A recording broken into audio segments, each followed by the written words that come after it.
Vivemos em tempos incríveis no quesito engenharia. Construções cada vez maiores e mais altas mudam completamente a paisagem e ampliam cada vez mais a capacidade humana em vencer obstáculos. Mas uma dúvida que muitos têm, mas poucos sabem a resposta é: afinal, como um edifício de grande altura é capaz de resistir a grandes fenômenos naturais, como terremotos, por exemplo? Quer conhecer os sistemas e tecnologias criadas para solucionar essas fúrias da natureza? Então, vem comigo nesse novo episódio da série Como São Construídas. Não esquece de deixar o like aí embaixo e se inscrever se ainda não for inscrito.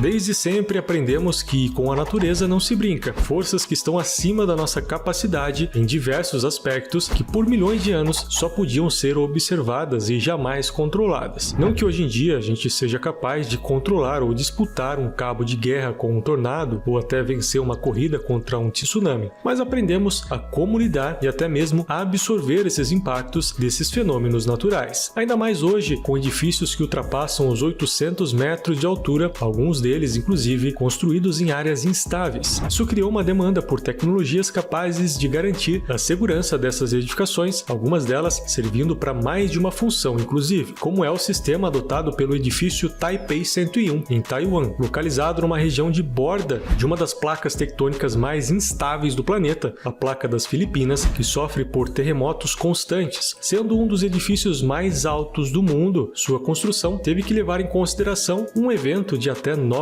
graus na escala Richter. A solução adotada pelos engenheiros foi a instalação de um enorme pêndulo no topo do edifício. A massa e forma de esfera é apoiada em amortecedores extremamente sensíveis, controlados eletronicamente, capazes de identificar a ressonância das movimentações geradas no solo por um terremoto e gerar um esforço contrário no topo do edifício, eliminando a movimentação antes mesmo de ser sentida pela estrutura. Chamada de Turned Mass Damper, TMD, ou numa tradução livre, amortecedor de massa sincronizado, tem sido muito usado nos mais novos edifícios de grandes alturas pelo mundo. Os terremotos andam na contramão da técnica simples de dimensionamento das estruturas. Enquanto num edifício sem considerar sismo, dimensionamos as cargas de peso próprio, utilização e vento sendo direcionadas para o solo, em um terremoto é justamente o contrário. As tensões são transferidas do solo para a estrutura, ou seja, o solo se movimenta. Seguindo essa lógica, um dos sistemas mais utilizados nas estruturas é o sistema de amortecedores nas fundações, muito similar aos carros, por exemplo. Esses amortecedores são instalados entre as fundações e a estrutura do edifício, ou seja, a estrutura da edificação não chega a tocar o solo. Assim, quando o solo se movimenta, as tensões transferidas são absorvidas pelos amortecedores, que podem ser de neoprene, que é um tipo de borracha, ou até mesmo molas gigantes de aço. Isso vai depender do porte do edifício. Nos edifícios menores e mais simples, o sistema é totalmente analógico, absorvem as movimentações por conta própria, mas em edifícios maiores ou mais modernos, o sistema também pode ser controlado por computador, funcionando da mesma forma do TMD, onde sensores sentem as vibrações e geram movimentos contrários, anulando as grandes oscilações nos edifícios. Essa tecnologia é muito usada no Chile, um dos países sul-americanos que mais sofrem com os sismos. Quase todos os edifícios públicos e de grande porte utilizam o sistema. O sistema também pode ser aplicado diretamente nas estruturas, ligando os pavimentos, por exemplo, fazendo com que as estruturas não sejam muito rígidas, permitindo, além das vibrações das bases, também a vibração dos pavimentos individualmente, assim como nesse vídeo gravado no Japão, onde a maioria dos edifícios tem pelo menos um desses sistemas que citamos até aqui. Alguns deles têm 2 ou até 3 desses sistemas, o que permite com que os edifícios se movimentem, mas não colapsem, devido à sua maleabilidade mecânica. Afinal, quanto mais rígido forem, mais sofrem com as oscilações. Nesses prédios, até as janelas têm uma vedação especial de borracha, como se fosse uma moldura grossa. Assim, mesmo quando se contorcem, nem os vidros se estilhaçam. Mas aí, outras perguntas surgem. Será que os edifícios do Brasil suportariam um terremoto? Apesar do senso comum acreditar que no Brasil não existem terremotos, isso não é uma verdade. O Brasil, por muitas vezes, foi atingido sim por terremotos. O mais forte deles aconteceu em 1955, no estado do Mato Grosso, que atingiu 6,6 na escala Richter. Apesar de não parecer uma diferença muito grande de 6 para 9, que foi o terremoto responsável pela tsunami que matou milhares de japoneses anos atrás, essa diferença é sim gigantesca. Isso porque a escala é logarítmica, ou seja, a cada ponto da escala, a energia liberada é 10 vezes maior que o ponto anterior. Então, um terremoto de 9 graus é 1000 vezes mais intenso que um de 6. As edificações do Brasil são feitas sem consideração quase que nenhuma de sismo, por isso, a maioria delas é extremamente rígida, ainda mais considerando a técnica construtiva baseada quase que na totalidade em concreto armado e alvenaria. Então, num terremoto acima de 7 graus na escala Richter, já seria responsável por muitas avarias na maioria das edificações. 8 graus já geraria um colapso em grandes edifícios, e um terremoto de 9 graus, com certeza, seria devastador e completamente impensável. Provavelmente geraria trilhões de reais em prejuízo. Mas calma, não se preocupe, o Brasil, apesar de todos os problemas, pode se considerar abençoado em relação à possibilidade de sismos, que são extremamente remotas. Isso devido ao Brasil ficar no meio de uma das maiores placas tectônicas do globo, a placa sul-americana, e a borda mais próxima está a quase 1000 quilômetros de distância. Pelo menos essa preocupação nós podemos tirar da nossa lista. Mas me diz aí, já teve a vivência de presenciar um terremoto? Acha que esses sistemas ajudariam numa situação dessa? Deixa aí a sua opinião nos comentários. O vídeo de hoje é isso. Se você gostou, deixa o like, se inscreve se ainda não for inscrito e me fala aí o que gostaria de ver no próximo vídeo. Valeu e até lá!